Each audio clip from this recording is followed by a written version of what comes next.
Lady, you look like Kanye West. Lady, when is Donda gonna drop? Hello?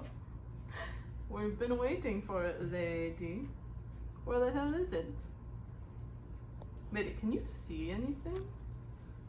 Lady, are you gonna talk? You're gonna be like Kanye at the listening event.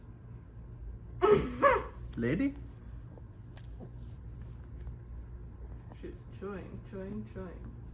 Hello, welcome to the Far Left Show. Today we are talking to our very own co-host, Johnny, who wrote Whitelash, which is a hip-hop musical all about the 2016 presidential election. Bounce back like a basketball. Fuck the circle, I'ma break out. Start a riot, here comes the shakedown. Behead statues, you know that I have you. Choke hold on the whole world, the next snaps too. My past would have broke you, left you and smoked you. But I told you, I'm turning wounds and ruins to gold that's fluid. Awoke from a coma and sparked a new movement. Circle of comfort is not what I've come for. I'm taking charge and I'm making a run for a new world that won't make me conform. But as the light hits me, feel chills within me. Maybe that circle was right for me.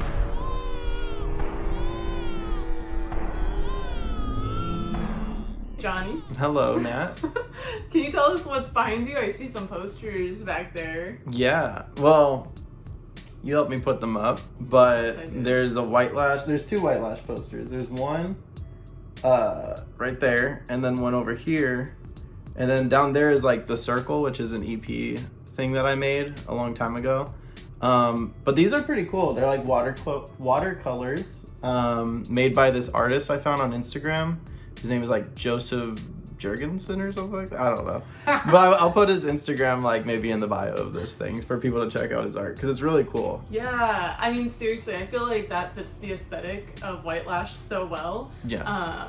So it's cool that we made them into posters, but... I know you gave this to me on my birthday actually. Aww. Yeah, and I'm proud of it because it's like, I feel like they're like trophies, you know, Mm-hmm. of me doing something. Yeah, and I love that the poster has Noemi, who's one of the characters, one of my favorite characters in Whitelash. So I like that it really highlights her, and because she's such a cool character. Yeah. Yeah. But we'll get into the characters more in depth in a second. But let's talk about Whitelash. Like, what brought you to making Whitelash? What is it? Why did you make it? Why? Okay, so when I went to Willamette, which is in Oregon, I give away my whole life story, but I roomed with my friend Alon, and it was really funny because I told him I wanted to make music and stuff, and he's kind of like a tough love kind of person, but I like that type of thing. So this was around the time that like the November election was happening, the general election, and he was like, dude, you say you make music, but I've never heard your music. And I liked that because it was like, yeah, why am I like all talk and like there's nothing out there? So right after that, like the election happened, and I felt like it was kind of the end of a saga of like me volunteering for Bernie and getting really into politics in general. That was like my first time getting actually into politics, like involving myself in it. So it was like kind of an emotional journey, and I felt like everyone I was around, in some way, shape, or form, it was emotional for them too. And to me, like, I love Bernie, obviously, and I think Trump and Hillary are captivating people, but I think the most captivating people are the ones on the ground whose lives are actually affected by politics, or the ones that, like, see things in the media or hear things from candidates, and then it just goes into their brain, and then they're like, oh, I like my private health insurance. Like, it's just people just say stuff. And so I felt like, especially canvassing in different states, I went to like Nevada, different parts of California, Oregon, like all these areas, right? I felt like there's different ecosystems and different communities of people. Like when we went to Arizona, like there was Joe Arpaio who was like putting like immigrants like in like cages, but like in this sweltering like heat, so that they would like, you know, sweat and get dehydrated. It's like torture, like an open air prison, right? In extreme conditions. And like they were telling us this as we were on a bus to Arizona to canvass, and they were like, and also be careful, it's an open carry state, so if you go and knock on doors, they might have a gun. And it's like, and there was a guy who did get a gun pulled on him when he was canvassing. Oh my god. So like I should have Dang, maybe Whitelash isn't interesting enough. It could. I should You have should have included that. Yeah, there's a lot of stuff I could have included, but I really wanted to. I think Whitelash was kind of a thing where, like, I knew that there's a lot of different communities and ecosystems, but I'm like, I really want to make it about a college campus because a lot of the people there are sheltered. And so and that's where I was, right? So I was kind of like also trying to cater it to college students, but I wanted to poke fun at them too. And I think some understood it and some didn't. I think most didn't. Yeah. But it was me making fun of like everyone there, which is what I've always done to cope with living in this like kind of capitalist system, I'd say. Yeah, that's interesting because I feel like putting it on a college campus was smart because it's like an easy. College campuses do have a lot of like diversity with people coming from different backgrounds coming together, so I feel like that was an easy way to show different like perspectives. But you're right, like a lot of people there are still sheltered, and I guess sometimes it's not a super diverse setting too because it's a lot of people who can afford to like go to college, but yeah, and even in some of the songs you talk about like how a Hillary supporter, for example, is just protesting at a college campus where it's safe, it's like a safe environment. So, Friends, right, with Isaiah. Yeah, definitely. It kind of goes into like at Willamette there would be like Facebook events for protests against Trump, but it'd just be on campus. And I'm like, dude, everyone there, like 95% of people are against Trump. Like, what are we protesting against?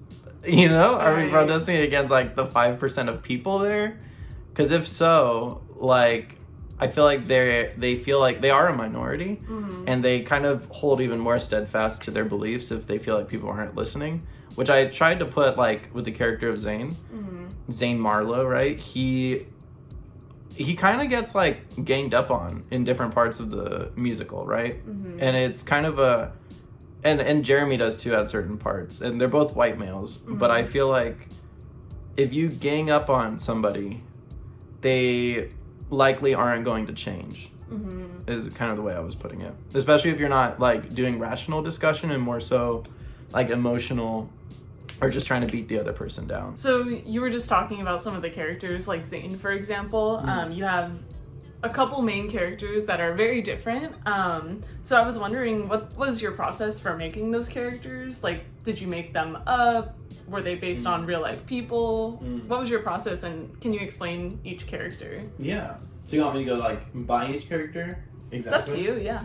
Okay, so Carlos is kind of a mix of like me from the past, but also just a mix of like a lot of different. Who describes this well? I think it was Fanon, who describes like the brown and black like indigenous people who are angry and don't know how to kind of almost manage it in a way. Yeah, Fanon talks about that. Indignant, kind of, yeah. And so it's kind of a thing where I wanted to capture that. And I wanted to capture, like, very specifically. I was talking to a friend who's, like, this white guy from Oregon. And he was like, why are activists always so mad and, like, a lot of them really toxic, right? And I was like, well, you have to think that a lot of these people are indignant over how they've been treated by capitalism, by the system, you know? And a lot of it's like mental health, which goes into this whole system. So that's sort of what I dealt with like in my past, kind of, is like the mental health aspect of how capitalism works interpersonally. And that's called hyper-capitalism, like we talked about Mark Fisher, who ended up, you know, kind of committing suicide. I think it's because he realized capitalism would just keep affecting us. And so I think Carlos was that manifestation of it. At the time, I didn't know about it all. I couldn't articulate all this stuff as well, but I think I articulated it through the actions of the character. That's interesting, because I feel like Fanon also talks about like how the capitalist class has shown that the only thing they do listen to is kind of that behavior, that more violent behavior. Right. So yeah, that's also why I like Carlos as a character too. Yeah. So there's Carlos, and then I'll go with Zane, who's kind of like, he's kind of the, I would say, main character in a way, and he's a Trump supporter. And he comes from kind of just like a white background. Like his dad is sort of a misogynist. He loves Kendrick Lamar. Like he likes hip hop, but he's a conservative. And I've met a lot of white guys like that. Like they like hip hop, but they don't like, I guess, the people that are supposed to be represented by hip hop necessarily. Well, they never say that. They never say that, but it's more so through politics, right? So he is sort of like anti-immigrant, like all about building the wall, the Trump train, all that. And he meets Nadia, who he starts to like fall in love with, who is an immigrant from Iran. Now Iran is like the U.S. enemy number one, or maybe in the top 5, right?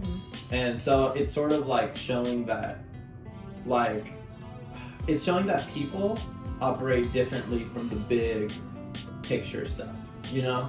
Yeah. Like maybe in something in the future I could write like a North Korean falling in love with someone from the US. Like that would be cool. Like I think the corporate media in the US is always like, oh, a black guy with a white woman, that's diversity. Well, okay, I mean yes, but a black American with a white American, it's still nationalistic. Like if we want to get really diverse, let's get internationalistic, which would have people from different countries falling in love, and it's a better story. I mean, my parents did that. Like there was one from Argentina, one from the United States, and it's kind of like that is the real globalization of socializing, of people meeting each other, and that's kind of how you make peace within the world too, is I think really connecting people. So I guess that's like the Nadia and Zayn romance in the show. But there's other characters too. There's Noemi, who you mentioned previously, that I think is also this kind of the other main character, who is, I think she's one of those people who was like light years ahead of her peers, where she's like a Bernie organizer, but she's also just a straight up socialist.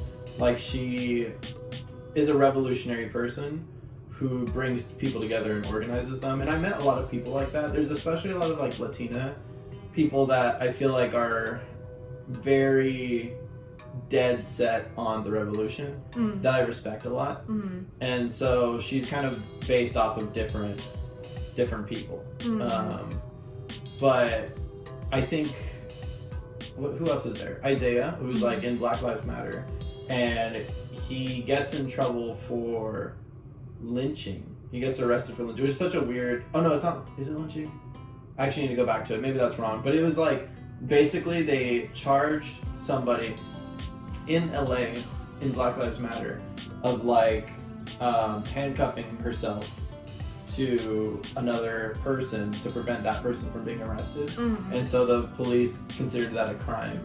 And they called it something ridiculous like lynching. But that's basically the situation that I put Isaiah in his song. And so there's that whole thing. There's Jenny, and she's like an Asian American who kind of fits that model minority type of thing, but she's based off of some people that were very pro Hillary Clinton, so she's kind of like also involved in like that neoliberal establishment. There's Bella, who's like kind of just like a white girl who's also like kind of those basic like Bo Burnham white girls Instagram, like very much the basic thing, but she's friends with Jenny, and I feel like she probably just likes Hillary Clinton because Jenny likes Hillary Clinton. So it's like that the thing. Liz, who we talked about, was like from Kentucky, from a like Rust Belt area, so she's a Trump supporter, but she doesn't really say it that much until later in the show when she gets confident. And you mentioned also that Liz is from the Rust Belt, and she is from the working class too, and you mentioned that she's affected by the neoliberal policies in a negative way. So I just wanted to highlight that.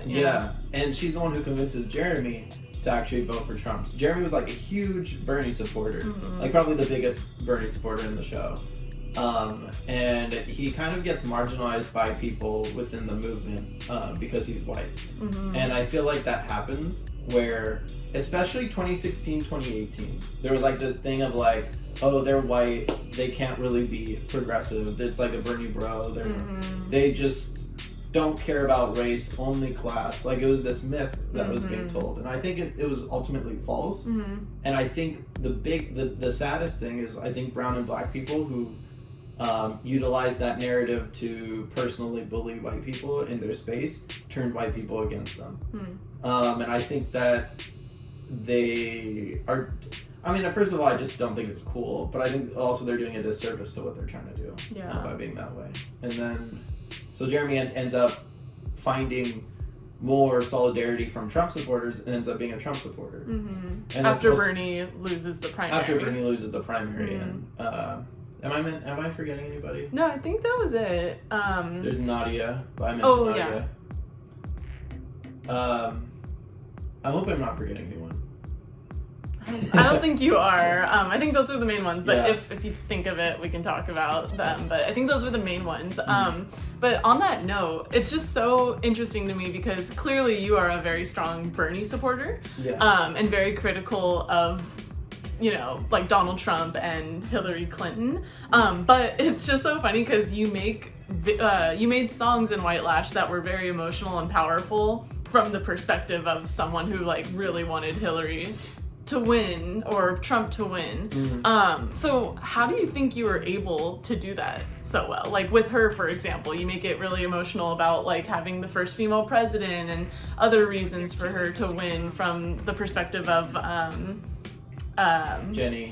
Yeah. So how do you think you were able to do that? Like, I don't know, portray those different perspectives. Yeah, I feel like it's pretty easy to see the brand. Like, I get the brand of Hillary Clinton. I don't get the brand of Joe Biden. And that's actually why I would probably never. I know we're gonna talk a little bit about maybe what I'll do in the future, but like, I don't think I could make a Joe Biden supporter. I just don't know. I'd be like a 40-year-old man who has like no friends.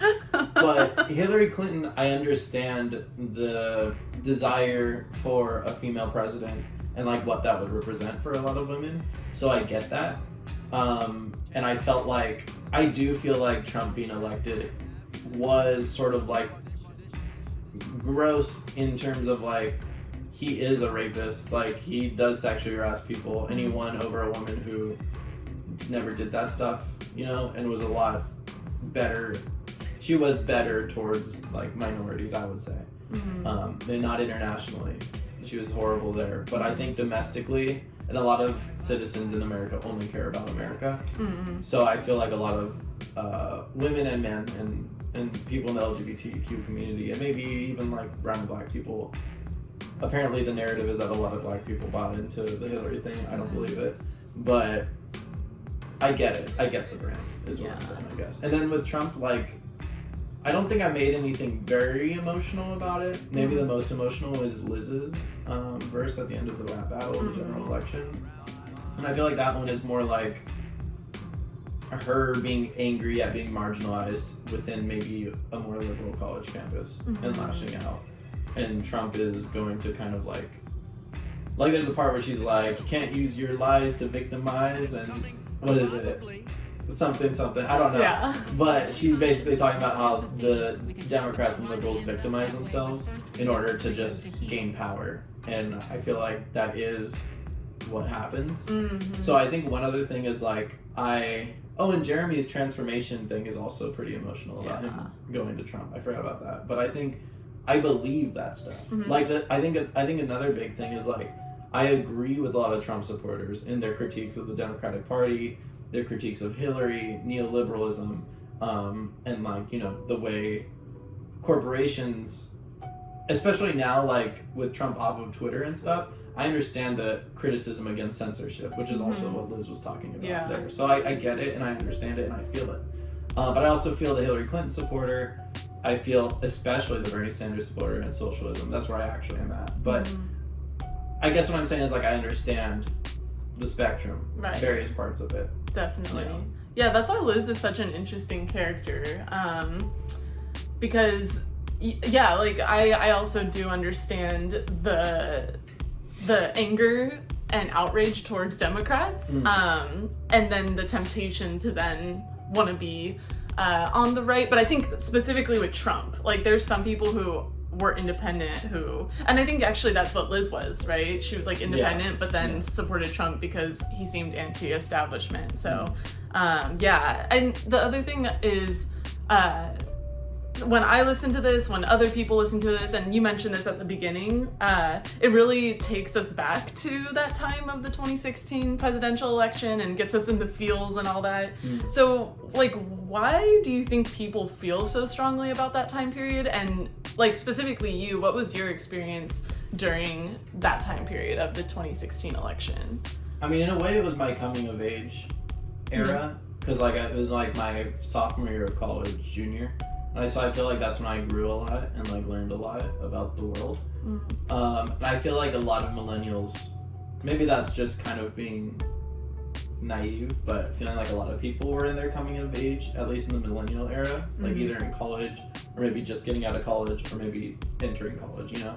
So I feel like this election was kind of the first election that really determined a lot for us, I feel like. Because like Obama had been president for 8 years. I feel like when Obama was president, it was just like, Obama's president, that's it, you know? Like it felt more secure. Maybe it wasn't, which it wasn't with like the recession beforehand and the bailout of the banks and everything, but I think we were too young to really know what was going on. Like I heard about Occupy in passing, like on the internet or something, but I didn't really know what it meant. And I didn't know especially how it connected to like the historical context of the battle between, you know, classism and all that. But Bernie was kind of an evolved version of the Occupy movement, getting into electoral politics, and so it felt like he was here to save us, kind of, you know, and we felt that in 2016. But Trump was also just like that opposing force, and Hillary was kind of the middle corporate, like wanting to keep things how they are for the most part. So it just felt like like that. And I mean, we saw it in 2020, but for some reason it just doesn't feel as important as 2016. Yeah, I guess on that note too, like, because your Whitelash is all about electoral politics, you know? Yeah. Do you think you would ever make art that is so focused on electoral politics in the future? Or, like, yeah, just what's your relationship, I guess, to electoral politics since 2016?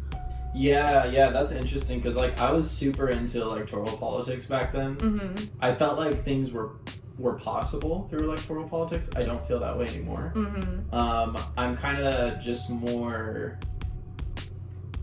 I wanted to say like my inspirations at this point are like Chris D'Elia, Ethan Klein. I don't know why I find that funny. Ethan Klein of H3 and like Aaron Carter.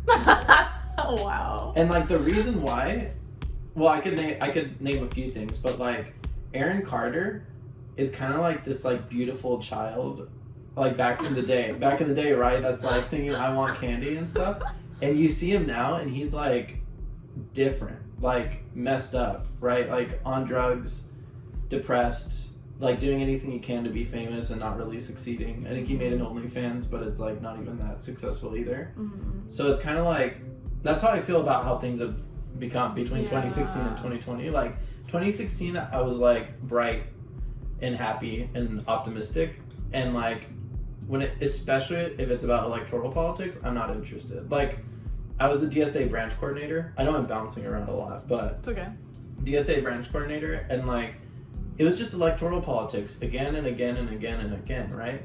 And it becomes a thing where now I want to join the party of socialism and socialist liberation, because they do actual political education, which is more important than electoral work. Because if you educate people on how they really should see the world, you know, like through a communist lens, that's going to inform them on how they should vote each time. And it's going to inform them the importance of voting, but also the importance of doing a whole lot more than that. So I feel like I would never do something that's like electoral, or if I did, it would be maybe more in the background. But like if I made something now, I would probably make something about the importance of maybe like tenants unions, mutual aid, which is kind of a theme sort of in Whitelash, is the mutual aid aspect, but it's kind of weirdly done. I don't know how I feel about the ending of Whitelash, but it was supposed to be a hint of like mutual aid. But I think I also would talk more about like Twitch streamers and like OnlyFans. I would probably have someone doing an OnlyFans because that's like that changed. I feel like that's changing things so fast. Is like people's ability to like make a Patreon or like make an OnlyFans or make like a Twitch and like get subs and like donors and stuff like that. That kind of changed the arena. And I feel like there's smears against people like Jimmy Dore of being a grifter because he has a Patreon that people can buy into. But I think that whole vibe was in its infant stages in 2016, but it was not something that I had gotten onto yet and not something people have been onto yet. But I think that's something that's much bigger now. And so things have changed a lot since 2016. Yeah, definitely. And the other thing I wanted to ask you too is why did you call it Whitelash? Because I like titles that aggravate people. Like when we were putting up posters around the campus where we did the show, it was funny because like I found that there were people that wrote on the posters, and some people wrote like "It's okay to be white," or like stuff like that. Like, but I liked it. Yeah, I liked it because that engagement. The engagement, yeah, and the fact that like it worked as I intended it to be. Yeah, you know, and like there was someone who. It's funny because once you do something, people try to attack you over it, like on Twitter, right? I disagree with some people and stuff. Maybe I'll say some things. But it's funny because they always go to my page and I have a pinned tweet of the musical and they always attack me on the basis that I made a musical. It's so funny. They don't understand that that's like a compliment. I'm like, dude, I made a musical and you're talking about it. I know you're hating on it, but you're like, spreading the word. It's like free advertising. Well, not just spreading the word, but like feeling the need to have an opinion on it. Like that already is what I wanted. And I guess going to Whitelash, like, yeah, Trump was a whitelash, like from the white majority, which is like almost 70% of the country. But not only that, I think Hillary Clinton was a whitelash. Right, I was gonna say. Yeah, and the problem is the media makes it seem like, oh, Jim fucking Clyburn determined 2016 and 2020 by endorsing Joe Biden and Hillary Clinton. But like, he didn't do shit. Even that's a whitelash. Yeah, well, he's like a 81-year-old black guy. But he's bought out by white people, like the elites. But he's also... Is he really more powerful, especially in 2020? Is Jim Clyburn more powerful than Cardi B, Ariana Grande, Dua Lipa, like all Lizzo? Celebrities who strongly supported Bernie. Who people actually like. Yeah. Endorsing Bernie? Like Jim Clyburn, what is he like fucking Jesus Christ of the United States? They act like it on CNN. They act like it on CNN, but it's all just lies. And so I think with Whitelash, I was trying to show, especially the Cinco de Mayo scene, when Hillary Clinton is in East LA giving a speech with a mariachi band behind her and everything. And I think Eric Garcetti was there and all that shit. And that's a real life experience where I was there, and with some people we organized like, you know, via like texts, like every 5 minutes we're gonna pull out a cloth sign and like protest against her. And so we shut it down. They ended like super early, and it was really interesting to kind of be kicked out. And as soon as I was kicked out, there was like a group of people that were like, yeah, you know, like it was like really exhilarating, but to like stand up against the powers that be, because I knew that there was more people on my side than on their side. And that's not what the media shows. But when you get out there on the ground, you notice that there's more people on your side, and there's no way the media can twist that. I mean, the community was so angry that she pandered in that way for her own benefit that like y'all shut her down. And yeah, it just happens all the time with Democrats. Like that reminds me in LA too, like with Garcetti, or it was Joe Biden actually. Joe Biden met up with Mayor Garcetti in Pico Union, like a predominantly like Latinx community. and he went there to get lunch with him at King Taco and got like all these photo opportunities with people in the community. And after that, like he was whisked off to Beverly Hills for like to get donors, you know. So yeah, that kind of stuff happens all the time. So I like that you depicted what's it. Funny? A lot of like neoliberal brown people would get mad that you said Latinx and like forget what everything else you said. You know? Yeah. That's how they are. Like, and it's disgusting because it's like, dude, Latinx, like, who gives a shit? Like, it's Latino, Latinx, say what you want. And Latinx is meant to be inclusive. Yeah. But if you don't like it, you don't like it. And just say your thing. But did you hear everything else that you said? Right. Because it's like, people don't care about class as much as race because the media tells them not to care about it as much. Yeah. Or, like, that Instagram that they follow tells them that race is more important, you know? Right. And so, like, going off of that, because it's always that appeal to race or like this cultural thing with Biden and Hillary, right? Like, oh, I'm bringing mariachi on Cinco de Mayo, they'll love it. But that's like disgusting that they would even try to like think that, oh, that's how you buy our vote, you know? That's like not how it should be. And so I feel like in Whitelash, in the song, I say the left will never be won until income inequality is the number one priority. That's it. Like, that's honestly it. Yeah, no, it's interesting because now that we're talking about it, I feel like Whitelash really depicts like what the capitalist class, like the 1%, wants. Like, they want all the people in the 99% to be like, oh, I want this candidate, I want this candidate, I want this candidate, you know? Yeah. I think especially the supporters of Hillary Clinton and Donald Trump. So it's just interesting that if all the people like in your show and all the people that are represented in your show, instead we're just like, wait, this is all happening because of the capitalist class and because of capitalism. Yeah. Let's come together and have a general strike and this will all be abolished, Right, you know? right. But the Hillary and Donald Trump supporters and even some Bernie supporters are just like so brainwashed to like sputter and have these beliefs that defend them and make their job easier. Yeah, that's true. Yeah. The other thing I wanted to ask is just like how long did it take you to make Whitelash, and what was your general process with making Whitelash? So I started like the day after Trump was elected, and so I went like to a studio at the school and just made the songs and then wrote the script in the meantime. But I went through like 5 or 6 different drafts of it, so it was just about rewriting, and I ended up switching schools to make sure the musical was done.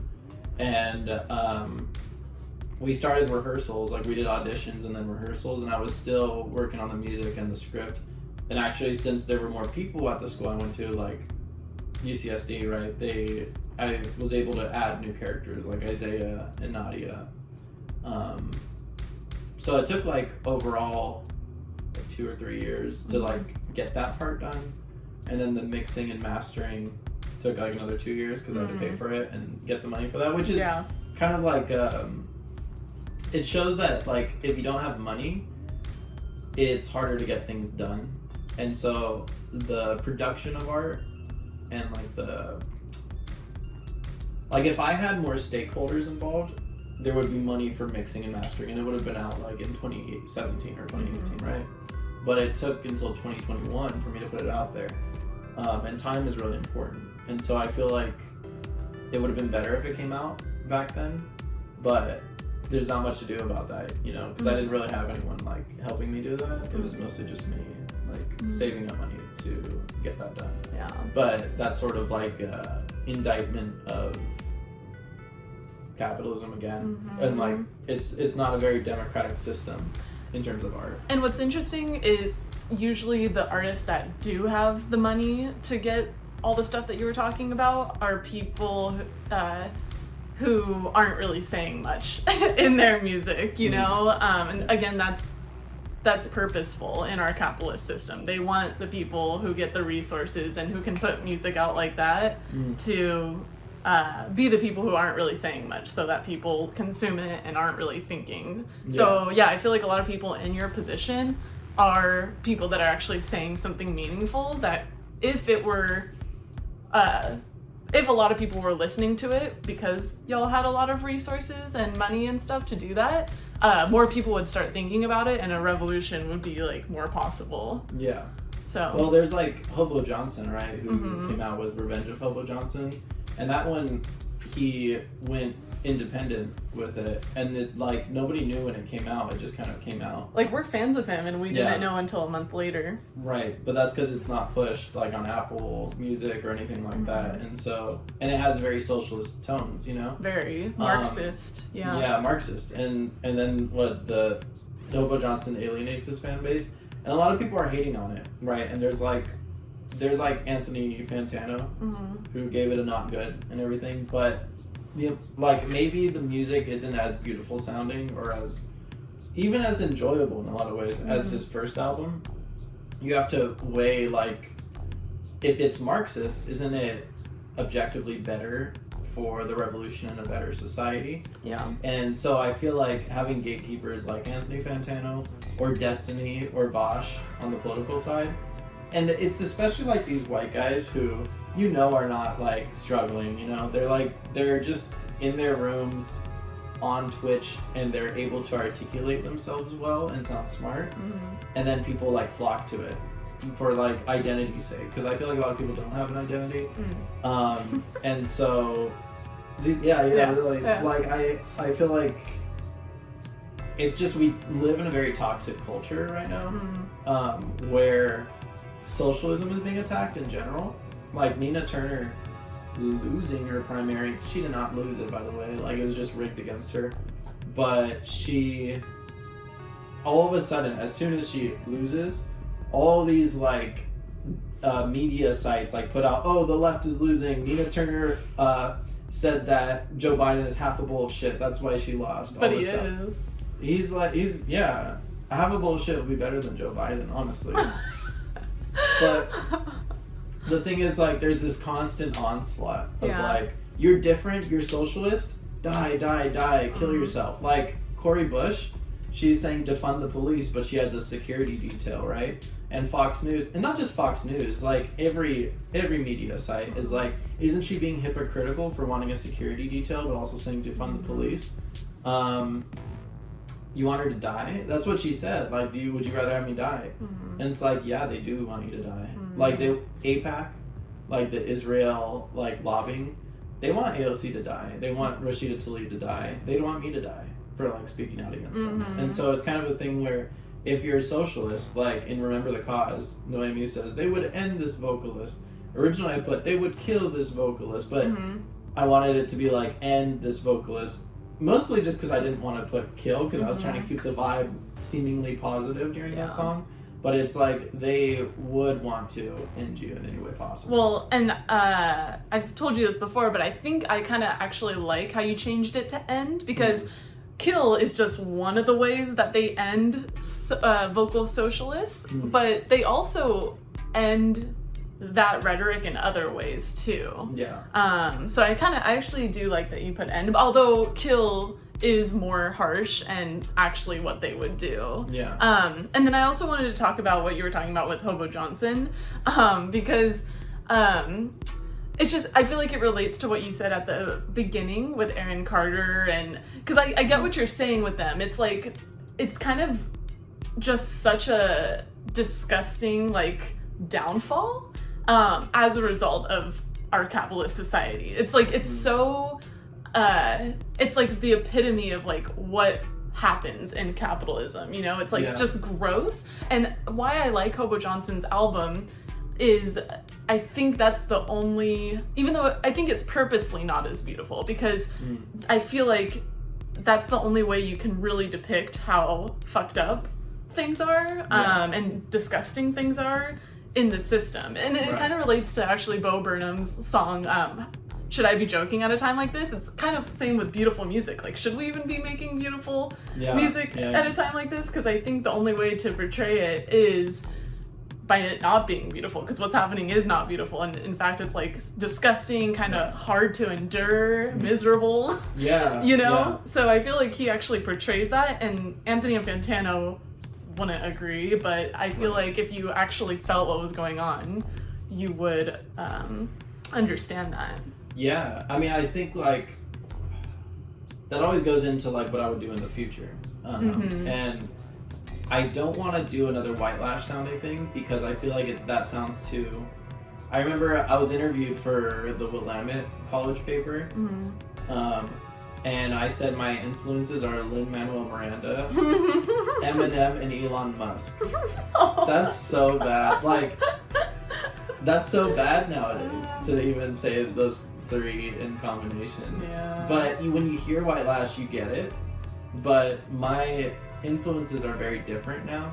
Like, I'm more inspired by like Infrared and Luna Moy, which are like YouTubers with like 10,000 subscribers and 50,000 subscribers. And I feel like my tastes are better now.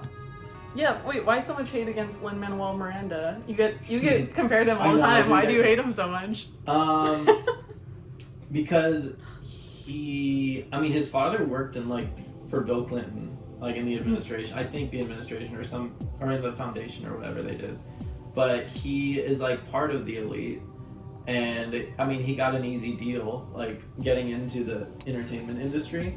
But his show is just a glorification of like slave owners and making slave owners and like corrupt people black and brown when they were originally white is just revisionist in favor of the elite. When they don't include Native Americans or slaves in the show, at least they don't include them in a way where it actually humanizes them. They're used as tools to determine which founding father was moral or not, but they're not actually in the show. So I feel like it kind of reminds me of like Hillary Clinton or Barack Obama, where it's like, or Jim Clyburn, we throw him in there, or Chantel Brown, where they're black or brown, but or they're women, but they may as well be a white male. You know, like they're still in the role of a white male, and that's what Hamilton is celebrating. So yeah, I mean, when people compare me to him, I get it because maybe I'm like a Latino that does musical hip hop stuff, but I don't really. I think it's interesting because I was thinking about maybe would I even have made this musical if Miranda didn't make Hamilton. I think that's kind of interesting because when I was making this show, Hamilton was at its like peak of fame, I think. Even though the movie came out recently, or not the movie, but like the recording of the live performance came out on Netflix or something. But I feel like it was way bigger like in 2017. I just feel like maybe it inspired me to feel like I actually could make the show and people would actually care. So maybe that's a good thing, but I just don't think the actual show has good messages. Right. Yeah. Yeah, that makes sense. Oh, also another influence of mine is Judy Garland. Judy Garland is sick. Oh, like along the Aaron Carter? Yeah. Because I feel like now, and we've been listening to like Relapse by Eminem a lot. And I really like the darkness of this stuff. I mean, I feel like this, like 2020 and 2019, or no, 2020 and 2021 was like a lot of people's like entering insanity, like darkness, sadness, you know, depression. In different ways. And so it's interesting to look at celebrities and like their trajectories. Not all of them, just certain ones that had like this blow up period and then like kind of went downhill. It's always interesting to find people like that. So I feel like that's kind of the next step. I mean, I'm not gonna reenact those downfalls, but like, but portray it through like maybe music like and the art. Aesthetic, maybe the aesthetic. I feel like there's people that are doing that aesthetic a little bit, like maybe Bo Burnham kind of, or Hobo Johnson, but I kind of want to do it in a different way. Yeah, like even more dark, maybe. Maybe we'll see. Yeah, because I feel like the people that you're bringing up, they show like escapism a lot of times through drugs, alcohol, which I think is something that isn't highlighted a lot. But yeah, I think it is important to highlight because it shows how desperate people are to escape this reality. Which I think is really telling of the society we live in. And I think it's telling too because you think about like a lot of those people who do that are the people that bear the biggest brunt of capitalism, which is low income people. But it's interesting in these cases because these are celebrities. These are people that are like in the 1%. Yeah. But even they are so miserable that they succumb to that. Yeah. So it's not good for anyone. It's really not. Right. Like abolishing this and liberating ourselves from this would be good for society as a whole. Yeah. So I think that's interesting. So we, like, you know, you talk about how the stuff you're gonna make in the future is gonna be a lot different than Whitelash, it seems. But it's still gonna be art. You're still very passionate about using art as a medium for talking about politics and social issues. So why is that? Like, why do you think, I don't know, using art and theater and whatnot, why is that a good medium for talking about these kind of issues? It's better than like making calls telling someone to vote for a candidate. You know, like it's actually creative and it can engage people. Although it is like upsetting that with Whitelash, I haven't gotten very many people who like want to engage with me on the themes of it. There's like, oh, good job putting out the album. I'm like, what, did you listen to the first song? You know? Yeah. Like, I think people are disappointing in that way, in which they don't support people that are doing things that are different. You know, like they hear about Nina Turner and they're like, oh, cool. You know, that's like it. Or like they hear about Bernie Sanders and it's like, oh, I'll try to remember to vote for him in the primary. Or like, there's like art, like it's like beautiful and amazing, and they're just like, cool. I'm gonna go see that Black Widow movie. You wanna come? You know, like, I think that's the thing with my family is just I'm kind of like done with that too. It's like they want to be in their little world so bad, and if I shake it up just a little bit by saying like something that's like Marxist or something that they don't quite understand, it's like, oh my god, what are you saying? You're shaking up my world. And that's how so many people are. Like they don't get out of it. And so Whitelash was kind of like Whitelash was just kind of something that was like, hey, check it out, we could have a better world. But the stuff that I make in the future is not going to be as nice towards people. Yeah, it's so true. People have this need to be comfortable and positive all the time. And when there's art that doesn't do that, they're like, that was weird, or like that, I don't want to, you know, I don't want to watch it because it's uncomfortable. And so yeah, I think we need to normalize, which is why I know we keep talking about Bo Burnham, and obviously Bo Burnham's not like the perfect model, but I think it's so interesting because he is a more mainstream comedian. I know so many people that aren't politically like involved that love Bo Burnham. So for him to come out with this and make songs like That's How the World Works, it gives me refreshing hope. too. Yeah, and it gives me hope because I feel like there's a lot of things that don't give me, I feel overall hopeless for the most part. But when I see stuff like that, I'm like, wow, that's someone who is super mainstream, normalizing being critical and talking about these things and using art, like making art that talks about this stuff cool. And I think I'm seeing that shift a little bit, which is what we need. And you and I have talked about this where we don't see electoral politics as being as important as political education. And I feel like when we see this shift of art, for instance, being cool because it talks about political education, I think that gives me hope because that's getting more people on board for a movement. I hope so. I mean, I feel like it's hard to see where things are going to go, like especially with the infrastructure bill and like the reconciliation bill, which is like $3.5 trillion. We could see a further relaxation because our living standards are going to go up a bit, but that doesn't necessarily mean we're still not on the trajectory to like a devastating climate change like ending for all of us.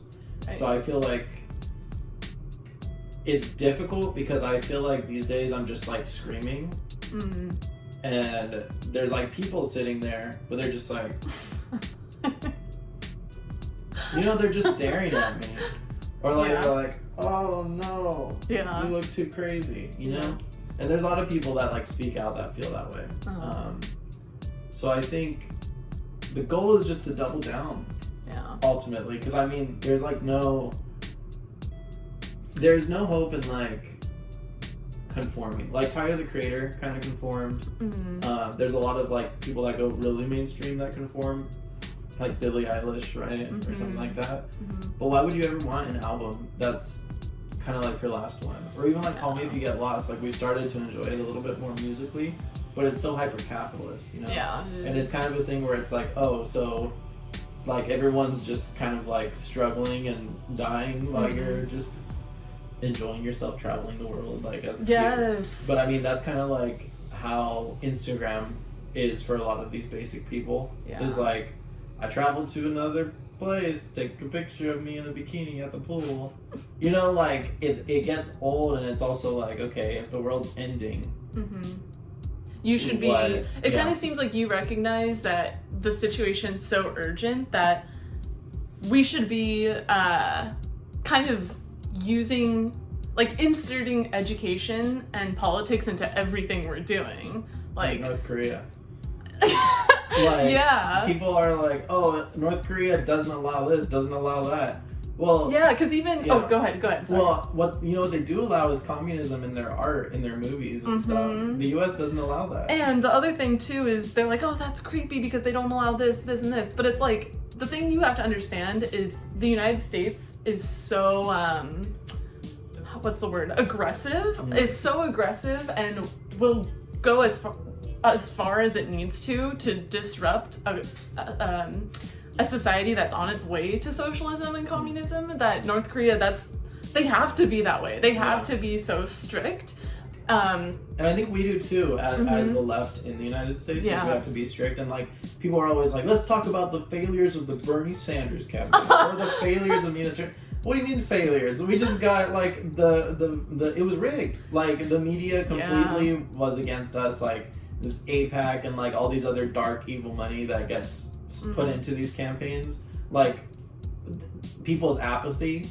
What do you mean our failures? What about the failures of everything else around us? It's kind of like saying Bernie Sanders, he doesn't pass anything. It's like, well, why? It's kind of like saying that homeless person isn't working hard enough. That's why they're homeless. Yes.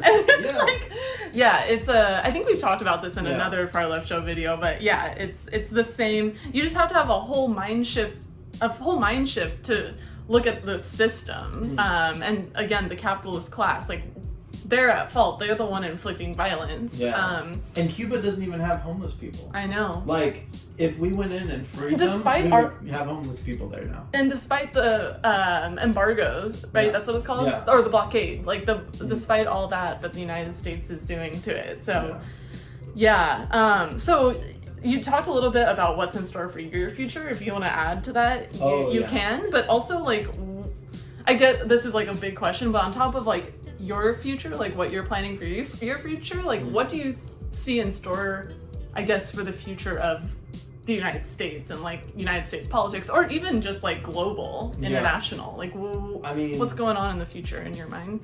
Biden is pulling troops out of Afghanistan. Sorry, what time is it real quick? 3:42. Okay. So Biden's pulling troops out of Afghanistan. That could be a signal of, it's not a signal of that the world's going to be more peaceful. I think they're ramping up kind of a Cold War. It's already happening with China. But the thing is, China's going to beat them every time from now on, because China is sort of like, they have control of the corporations in China. Like, they have control of like the billionaires, and the US doesn't. You know, the US is kind of like, they believe in freedom so much that the wealthy have become free, but that's dangerous for everybody involved. So I think the US is going to continue to like fight against each other, even though we've had our infrastructure bills that are probably going to be passed. I think inflation is going to become an issue, and then I think people are just going to like start moving to the right again because of inflation, which is ridiculous. And I think like the centrist Democrats are going to continue to stall and like block off the leftists that are trying to run for office. There might be some more protest about something in the future, but then the police will kill people and imprison them. I mean, we have more people in prison in the United States than anywhere else in the world. Like, it's not a free country. More than China, and China has way more people than us. So I guess what I'm saying is like, the U.S. is just going to keep going down. Like, they can't even deal with coronavirus well. The China, like, locks down their cities whenever they have, like, a coronavirus case somewhere, so... That's against our constitutional rights, Johnny. Yeah, so we're going to go and get into, like, a multipolar society, which I think will be better for everyone unless the U.S. is really just going to go all in and start, like, nuking or sending missiles to other countries. Then we're kind of... Then we might just screw ourselves over before climate change. Yeah. But it's all the U.S. Like, I think a lot of people... I think one last thing I want to say is, like, people say if there's another country in power, they'll just do the same thing. But that's such a basic, like, not... It's just not not a rational thought. Like, to think that everybody is as evil and genocidal as our lineage of people in this country and just place that on everyone is exactly what the U.S. wants you to think. You know, and I think people who say that almost think that they're above the fray and that they're smarter than, like, the naive optimists. But it's like, if you go and look at other countries, like, they have a whole lineage of peace and a lineage of socialism or, you know, trying to make the world a better place. The U.S. has never had that. And so what makes you think that if they were in power, the world would not be different? Like, it would be different. Yeah. And we need to let other countries get into power instead of the imperial core. So that's my hope, is that, like, other countries start to get more power. And we're seeing that with, like, the Belt and Road Initiative. But that is to say that regardless, I don't think the U.S. has a good future. Yeah. But that doesn't necessarily mean a not good future for us. Because that... Oh, yeah, the elites. The elites, right? The elites of the U.S. Yeah. Oh, watch Whitelash. Or listen to Whitelash on all streaming platforms. Amazon Music. Woo, go Amazon Music. Woo, Apple Music, Spotify, all that stuff. Check it out. Enjoy it. And especially, like, message me and let me know, like, what you think of it, whether you like parts or don't like it. Like, I really just want that interaction, because I feel like it's just, that's, like, the point of art, is to get conversations going. So if you listen and you're like, I liked it, like, great job, you made something, like, okay, but I actually want, like, conversations, you know? And if it didn't do that, I want to know how I can create conversations next time. And I think I know. I think I have stuff in mind, but thank you. Thanks, Natalie, for this interview. Of course, Awesome. Listen to the whole album. If I had to give my, like, exceptional, like, recommendations for individual songs, I would say Remember the Cause. Well, Facebook Status, Remember the Cause, and Friends. But all of them. You should listen to the whole album, just all the way through. But I feel like extra listen to the lyrics of those songs. But honestly, all of them are so good. So can't wait for y'all to listen to it if you haven't already. Thanks, Johnny, for chatting. Thanks, Nat, for doing this. That was fun. Yeah. Cool. Bye. Bye. Johnson Stein, one of them. All I want is the weed and the green legalized. Do you give a fuck? You really don't. I know who you're going for, know who you're voting for. A fascist, Mr. Build a Wall and Muslim registrar.